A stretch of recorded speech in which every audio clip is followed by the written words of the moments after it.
Is that a problem if I'm getting ready to hit a golf shot? That's what we're going to talk about today. My ball moved. Is that a problem? Well, my name's Brian Hughes. I'm Program Director, PGA Master Professional here at Keiser University, and I've been the guy teaching the rules here for about 15 years, so I guess I better know the answer to this. You'll know it by the time you're done with this video. We've got other rules content, swing content, lots of things on our YouTube channel, so if you haven't already, please like, subscribe, and keep watching. You're going to get educated.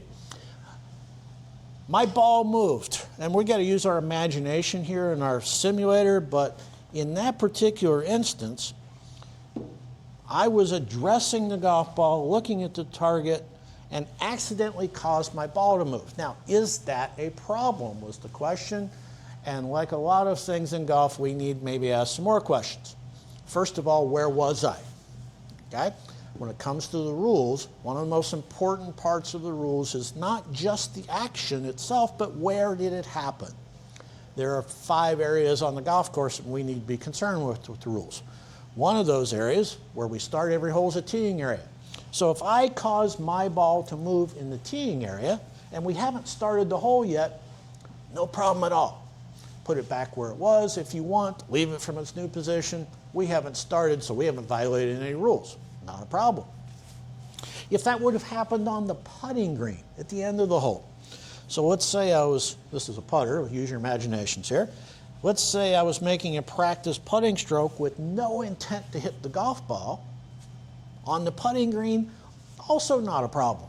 If you accidentally cause your ball to move, you simply put it back in place and go.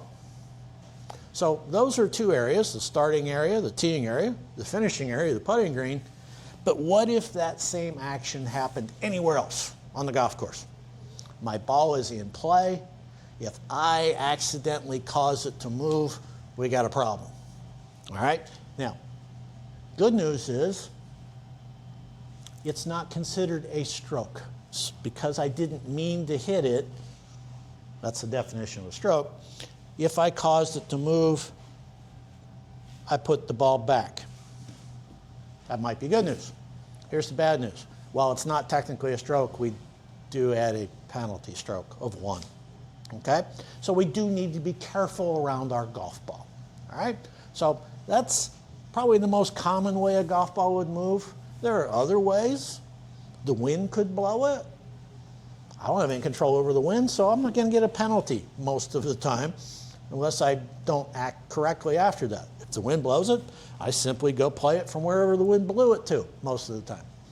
What if a spectator or a dog or a squirrel or something that's not mine came by and moved it?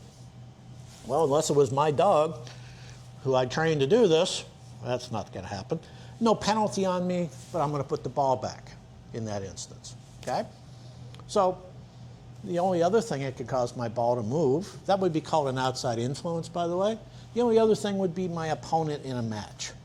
Now, if they cause it to move, it might be a problem, it might not. It depends on what their attention was, where we were. In fact, a lot of their issues, the opponent, are going to be similar to mine.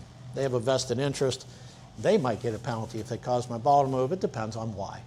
All right? A few exceptions in there. All of this can be found in Rule 9. If you don't have a USGA app, put it on there. Study what can make a golf ball move. The only thing I know is that thing doesn't make its own decisions. All right? So something's going to cause it to move. What happens from there, we got to figure out.